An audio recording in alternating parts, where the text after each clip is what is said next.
Hey, everybody. In this episode, I had the honor to have a wonderful conversation with a very important person in my life, my mother. She is such an amazing woman. I'm obviously very biased, but to have her sit down and willingly have an open conversation with her daughter in regards to motherhood and what we talk about is such a beautiful experience. I am her third of three girls, and she talks about life as a mother in her early 20s and then again later in life in her 40s. And I know a lot of women who think, oh, I've missed the mark. I can't have kids. I'm too old, this, that, or the other. So to have her come in and have a conversation with me about how she became a mom again, 16 and 18 years later after having my sisters, and what a beautiful experience that was for her, is such a wonderful story for me to be able to share with you. The month of May, I wanted to hone in on amazing mothers, in light of Mother's Day and in light of the Mom's Day Out retreat that I was hosting for the the Saturday of Mother's Day weekend. And I am just so honored that my mom was willing to come on and to share her story as a mom, because I feel like now that I'm a mom, I'm seeking her advice and reaching out to her with phone calls, and we deep dive into a little bit about breastfeeding and what that looked like for her through each season of motherhood, and it was different with each child. And so I hope you guys enjoy this episode. Again, I'm pretty biased about it, but I hope there's some good takeaways for all of you moms out there, or if you're on the fence about becoming a mom, or you think you've missed the mark and you're in your mid to late 30s or 40s even, and anything's possible. And so I just wish you all the best and hope you have a great day, and I hope you enjoy.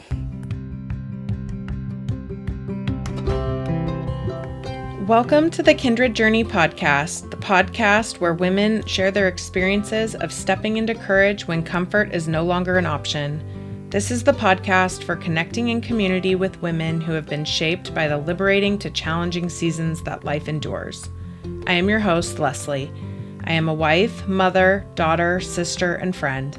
I too have experienced these seasons in life, and I want you to know that you are surrounded by a community of courageous, real women here for you. I can't wait to connect, so grab your favorite beverage and join me on this kindred journey. Hey everybody, I am sitting here in my hometown and looking out at my childhood backyard, that in the house that I was raised in, and currently having cuddled up with my little baby and enjoying some time in my childhood home. I came for a visit to my hometown to visit my family, and for some family to meet my newest member of my family, our youngest son, who sounds like a grizzly bear at the moment. So he is in on this podcast as well. And yeah, I actually have the honor of interviewing or having a wonderful conversation with my mother. For the month of May, I've indicated that I am honing in on mothers for the month of May. And what an honor to highlight one of the most very important mothers in my life, my own mother. So I am here with my mom and my youngest. And again, this is going to be a very much unedited, very raw podcast episode. So I hope you don't mind all the grunts in the background and any dirt bikes in the background or birds chirping in the background. There is a lot going on here in the mountains. So thank you for joining us today. And I will let my mom, also, she is, bless her heart, getting over a little bit of a cold or something, or a frog is in her throat. So she is she is speaking from the heart today, but and willing to show up as well, even though her voice is not quite what it normally sounds like. So, Mom, would you like to introduce yourself and tell the listeners a little bit about your background, your story, who you are, as much as much or as little as you would like? Well, I was born in Redding, California, and my name was Luann Bidwell. I loved growing up in Redding and had a wonderful time. Something that I liked to do a lot was I liked to play with dolls. So I knew that I was going to be a mom one day. And I did grow up. I went to Shasta High School and graduated, went to Shasta College, and then I got married when I was 20. I had two beautiful daughters. In 1973, I had Rebecca Ida, and in 1975, I had Heather Jane. Go ahead. And I loved being a mom. I was a nervous mom. When I had my first one, I had no idea what I was doing. When the nurse brought in my first child, I didn't want the nurse to leave because I really, really, really didn't know what to do. So I kind of learned from the patient that was next to me who had a mother too. We talked about it, and I I I had problems because I wanted to nurse. I just believe that was a really natural way of feeding my baby and enjoying the time that I would have with her. But I didn't do a very good job because I didn't know much about nursing. So I had a best friend who lived way back in Wisconsin who helped me, and my mother-in-law did too. Between my best friend helping me and my mother-in-law coaxing me, I was able to nurse Becky, but I really didn't know what I was doing. So she was my guinea pig, unfortunately. I First always is, it seems like. yes. Um, my second one was born almost 2 years later in 1975, and her name is Heather Jane. And she was much easier because I kind of knew what I was expected to do. Nursing came a lot easier for me, and I enjoyed it much better. She was more relaxed. I was more relaxed. And so I enjoyed that time, the closeness I had with my two daughters. Well, that was back in 1973 and 1975. And you had two under two, right? And we figured that out. Right. They were under two, but close in age. So, unfortunately, the marriage didn't work out. And my husband at the time and we divorced, but we were both very, very good parents. Um, Mike was wonderful with the girls, and I hope I was a good mother, a good single mother. Well, as years went by, and I was a teacher at the time. I started teaching in 1970, and I moved back home to Redding, California, until my house in Shingletown was built. And at that time, after our house was built, is when um, my marriage wasn't working out. And so my husband and I at the time decided to divorce. And I found childcare for my daughters while I was teaching at Black Butte School. which I thoroughly enjoyed. I loved my career so very, very much. And I even had the opportunity to teach all three of my daughters, which really means a lot to me. I'm sure it was very hard for them to have a mother who was their teacher at the same time. I I was later told that my oldest daughter didn't like to have her name on the board. Um, so as years passed, I met a man that I fell in love with, and we dated for many, many years, 5, I guess, until we decided to get married. He didn't have any children, and I had my 2 beautiful daughters. So we decided to start our family. And I had an easy pregnancy, is very easygoing. I was a little concerned because I was in my 40s when I got pregnant with Lesley. And I did have some tests done, and they proved to be positive that it was going to be okay. So we went ahead with um, starting our own family. So in 1987, 89. 89, sorry. That's okay. You're putting some age on me. In 1989, a wonderful, beautiful young lady was born named Lesley Lazelle. And I was so very, very happy. And so was her father, Bruce.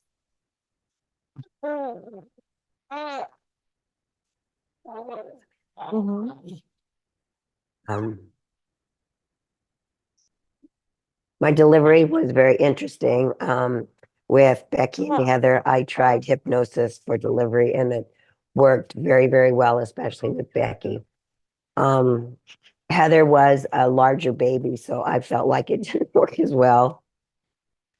And with Lesley, Bruce and I were born, I'm sorry, we had Lesley in birthing home, which was very just just becoming popular Mhm. or needed. The delivery went well. It was hard work, and I enjoyed my the delivery of my third child when I was almost 43 years old. So that was kind of hard in the beginning to be a new mom all over again. But both Lesley and I treated each other very well. And we had mm, a good time being a mother and a baby. And that was so you were, I think, almost 43 when you had me. Yes. And so it sounds like I wasn't a bummer. No. Um, but maybe you could share a little bit about, going through that, especially being in the 80s versus now. I know some of my friends who are over 35 that are either not pregnant yet or worried about getting pregnant. Maybe you could share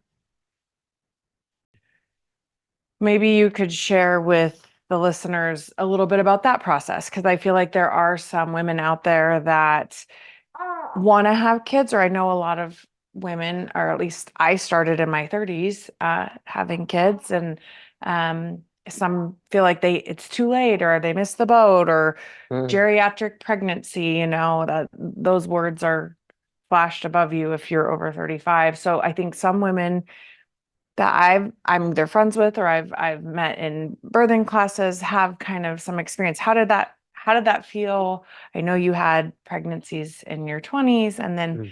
maybe in your 40s, I mean, that's a whole, Mm. that's not quite 20 years later, but it was about 16 and 18 years later of this experience. So maybe you can kind of share on that, like maybe being pregnant in your 20s and then being pregnant in your 40s and the Oh, differences and was there any fear? Like you said, you did some of the testing that they like to do monitor, for mhm. monitoring purposes. Maybe you could share just a little bit on that. Did you have any fear or did you have any hesitancy about being pregnant in your 40s? The only hesitancy I had was telling my parents. And I remember going to their home and talking to them, and um, I told I told my parents that I know my grandmother was at least in her 40s when she had my dad, and I wasn't quite sure how old my mother was when her mother had her. And of course, in those days, families were quite large, and both of my grandmothers had lots of children. So when I went to their house to tell them that I was going to have another baby, they were very positive. Oh, good. They were very excited, maybe a little bit awestruck. I was going to be doing this so later on in my life. But I have to say it was one of the best experiences that I've had. It brought back memories when I was birthing Becky and Heather and enjoying being a mother with them. And I got to do this process all over again. And I was just very, very enthusiastically looking forward to being a mother once again. And Lesley's dad was a very good dad and very supportive. However, he did work out of town a lot. And that was kind of hard for me, not having some help at home. Um, And maybe you can share a little bit about that process. I can relate because I have a similar mm, situation as far as working out of town sometimes. And I think how you shared your announcement of being pregnant with him and with the note in his lunchbox and um I think it was April Fool's and There it was wasn't an April April. It Fool's. was April Fools, and I put it. I'll start with that. I did write a note to that. That's how I let him know that he was going to be a dad, and he was going to be a first-time dad. He hadn't been a dad before. At 38, At 30, the well, I think so. oh yeah, dad. Your dad was 38 at the time. Mhm. Um, I wrote him a note in his lunchbox, and I said, "Guess what? Guess when? And guess who?" And he really had no clue what I was talking about, and just thought I was being goofy again. And so it was April Fool's Day, and so he came home and he kind of said, "What's this note?" And I said, "Well, what do you think it is?" So finally he realized, and he was very happy because this was going to be his first child. Of course, I already had the two girls, and I thought maybe he would like to have a little boy. So I was hoping it would be a little boy. And we found out, no, we didn't find out until the baby was born that Leslie Lizelle was going to be a girl, or is a girl. He helped with delivery and was a very good coach, wonderful coach. And he made it, but you had to drive yourself. Oh, right. That was a story I won't forget because I couldn't imagine doing that. Well, that was a good story for me too. Um, I woke up on December 5th and my water broke, so I knew something was going to happen today or that day or a little bit later. So it was Christmas time and I had my tree all decorated and I put on music and when Leslie's dad woke up, I told him that I need to go to the hospital. Well, he had a very important job to do with his backhoe and his equipment and his job that he does. So he went on down to Reading and he told me to keep him posted. So I stayed up in Shingletown, which is 30 miles east of Reading, waiting for more signs.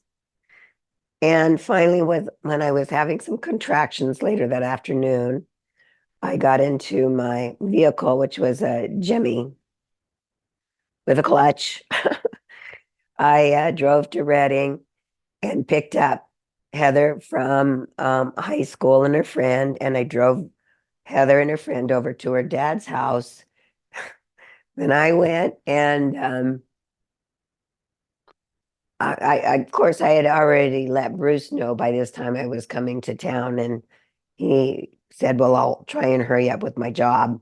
So when I got the kids over to where they needed to be, I checked into a motel not very far from the birth center because I thought that would be the best place for me until he could get off work.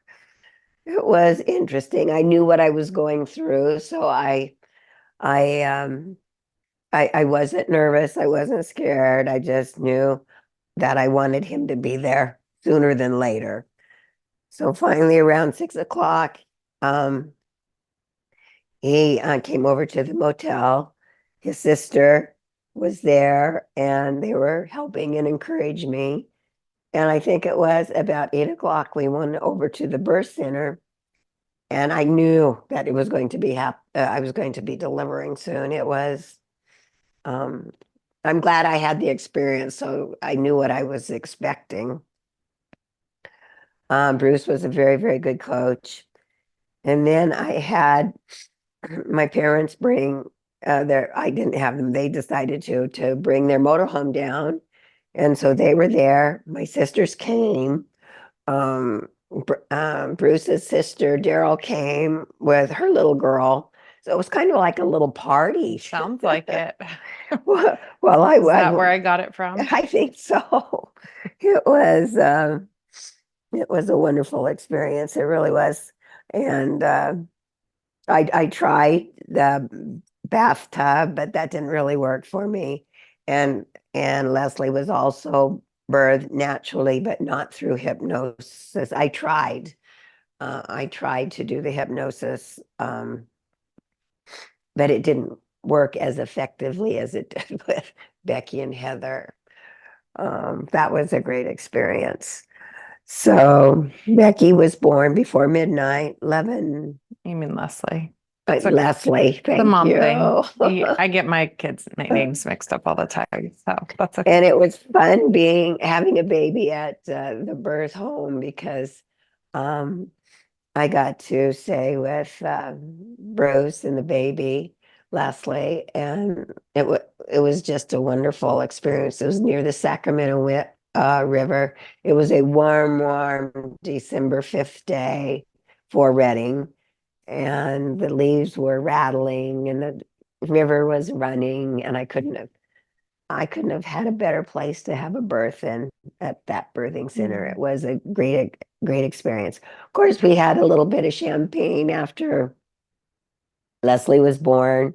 My mom and dad and my sisters and Daryl's sister and um, Well, of course, then I know how to party. It sounds like that's what it was. Something you said when we were visiting earlier is a life change takes courage. Oh. And I feel like that just kind of struck a chord with me because I feel like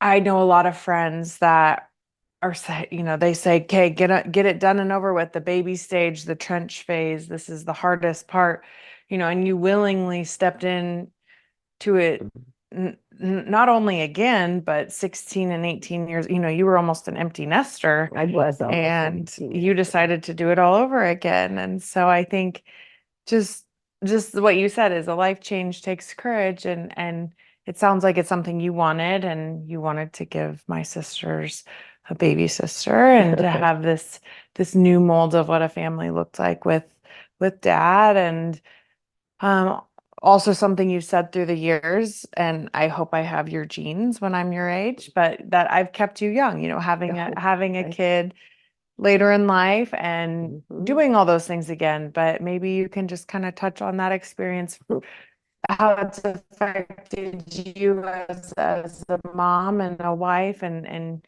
you just kind of have reiterated a couple times you already knew what you were doing, so that made it, Mhm. easier. But it was something you were doing, like I said, 16 and 18 years later. Right. That takes some courage to do it Um, all over again. So maybe just through the years, mhm. how it's impacted you, um, being a mom again, kind of that, and now you're kind of a grandma again because Right. your grandchildren are kind of separated by age as well, because of that. So maybe you could just touch on if anything speaks to you in that sense, Um, how it's well, kept you young. oh, definitely when you're in your 40s and you have a young child that you're raising, it does make you take you back and remember those days when I was younger. It was a great experience. I just enjoyed being a mother later in life a lot. Um, I, Over the years, I'd learned a lot, especially with breastfeeding. When I started breastfeeding both Becky, I had no clue what I was doing, none. And I learned more with Heather, and it was much easier the second time around. The third time, I felt, even though it was a lot of years later, I felt very confident in myself about nursing again. And I have to say that is a wonderful feeling. I know all my grandmothers, I admire them too. And I know this is off topic a little bit, but knowing how many children that my grandmothers had when they were in childbearing years and what they must have gone through. But nursing was what you did. And so I was able to be part of that genre, if that's the right word, of being a nursing mother at 40 some years old. But that's something that sticks out in my mind is that my grandmothers did it. And so I think I can do this too. And I had a lot of support from my parents and family and friends. I really did. So the nursing part was a great experience for me to, even the birthing process was a great experience for me to go through. Let's see, I was going to mention something else, but That's okay. No, I think that's, I especially since I'm postpartum 8 weeks, 9 weeks with my second right now, and um, experiencing this the second time around, I can definitely relate to that. As far as maybe it gets easier, you gain the confidence in Mhm. experience and taking that step forward and learning more as you go, and it might not be the same experience, but at least you have the knowledge that you have from a previous experience to go into that experience with, and that next birth or challenge or whatever it might be. I feel like that's kind of, what you were saying. I'm just kind of reiterating in general, life in general, any kind of life circumstance.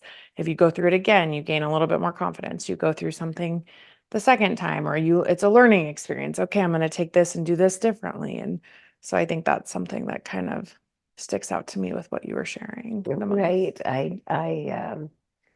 And what another positive thing I would like to share is that I enjoyed the breastfeeding very, very much, even though I had no clue at the beginning what I was doing. I tried. I read all the books of Lesley, and I enjoyed their books very, very, very much. Also, I'm very happy to say that my three daughters, Becky and Heather and Lesley, were also breastfeeding mothers. And I am just thrilled that they chose to do an experience that is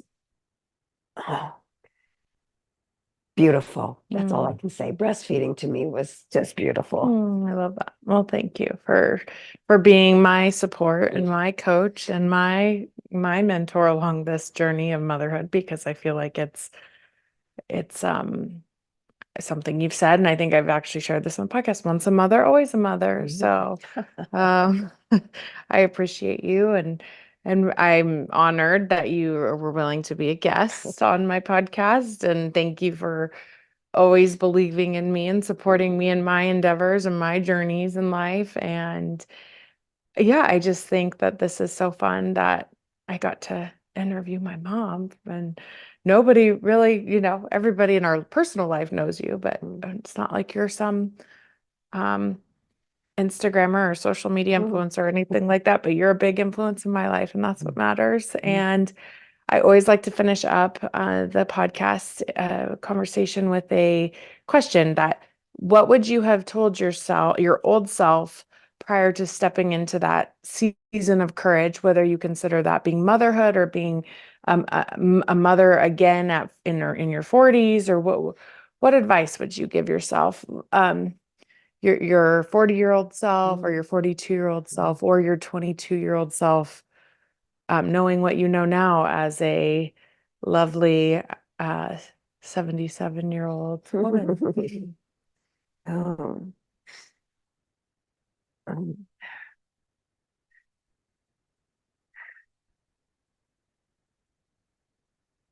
I, I, I have to say that my life journey has been a wonderful experience for me. Everything that I have gone through, um, except maybe the fact that I did marry too young.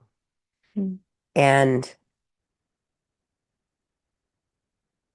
if I would have waited later in life to take that responsibility, I I would be walking in different shoes. Um, having having my babies has been one of the most best experiences that I've ever have gone through, and I I was I've enjoyed my life. Mm.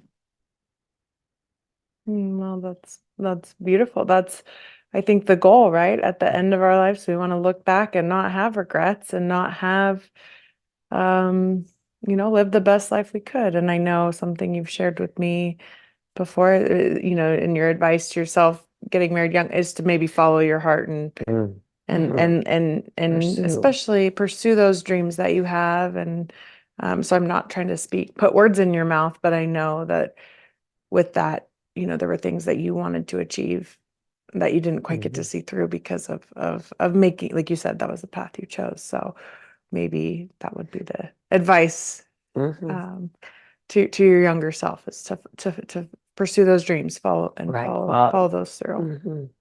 Followed the dreams. Mhm. You're right. Mm. Well, thank you, Mom, so much. I'm so grateful and blessed and appreciative of you each and every day, and you helping me raise these grandbabies of yours is such a blessing, and I'm loving being with family, and it's so important. So thank you for teaching me that the Yes. value of family, and how important Well, it I is. have to also interject that all three of my daughters, have taught me a lot about life's journey. And I, if I, yes, to me, I've had a very positive life. And I know that doesn't always work for everybody. Um, and the situations are different, but the decisions that I've made in life have mostly been positive, and I have enjoyed being a mother and a grandmother. Well, thank you again. And I normally ask where people can find you if you want to share that with the podcast, but there's not really a sphere that you exist on, the social world, which is a wonderful thing. I wish we were more in-person, face-to-face connection these days. But so if anybody would love to ask my mom a question or reach out, please feel free to send me an email and I will make sure it gets to her, and we'll get that corresponded with you. So thank you very much, Mom. And I love you so much. I love you. I love you. And my grandchildren. I love my family. Well, we love you so much. Thank you for joining me and listening to the Kindred Journey podcast. If this episode resonated with you, please consider taking the time to rate and review the podcast and share this episode with family and friends who you think might enjoy it. Your positive feedback helps me reach more courageous women like you.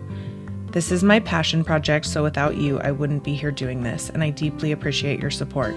Until next time.